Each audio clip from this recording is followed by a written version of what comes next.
just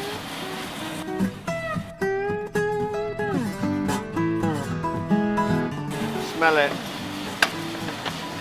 It smells really sweet, malty. Now have a smell. My name is Mathew Wade and I am a roastmaster, master of disaster at Coffee Planet, and I am in charge of creating and developing the blends and just making sure that we have the best quality product as can be. So I got into roasting 13 years ago now.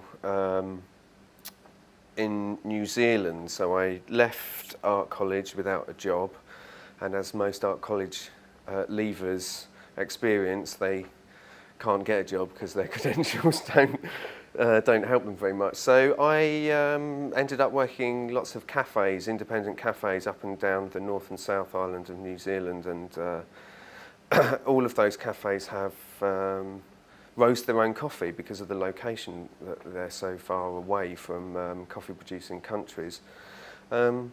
So I learnt the trade very quickly and then decided to take that skill to London and then have found myself bringing that skill to Dubai.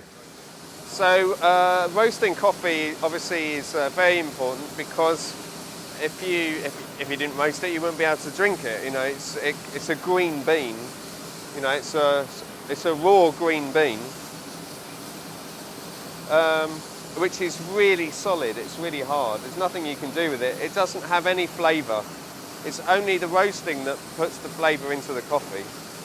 So what we do is we taste the coffee that the farmer sends us, and then we work out what the coffee tastes like and how we can enhance it through the roasting. For example, if the coffee is a light, floral kind of coffee, we want to keep that, we want to retain that and show it off. So the way we would do that is a lighter roast coffee. So roasting it lighter will enhance the acidity and the brightness. If the coffee has a lot of caramel aromas or natural sweetness, we might want to enhance that by increasing the caramelization, so roasting it for a longer period of time. There's a whole load of different things that we can do as roasters to increase the flavors and the attributes. It's up to us to make sure we're doing the right thing. So a dark roast coffee would be really heavy and chocolatey, cocoa, and a light roast would be bright and floral. After the roasting phase is the third stage in roasting, which is the development stage, and that's the most crucial part because that's where we can influence the flavour in the bean, where we get the caramelisation, etc. Right, the beans are starting to really dry up now. They're kind of getting darken a little bit.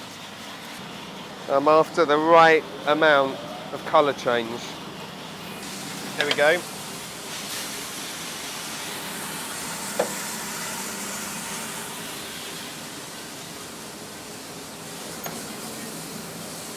Now this is a roast that is really specific to the region. Coming from Europe, I would never have thought about roasting to this kind of profile. But it does actually get some quite interesting flavours coming off of it. So what I've done now is I've dropped it into the cooling tray and I've turned the fan on so that it's sucking air through the coffee, and I need to cool this as quickly as possible and just keep it turning to keep it consistent so I don't get any hot spots. But that's it. That's one batch.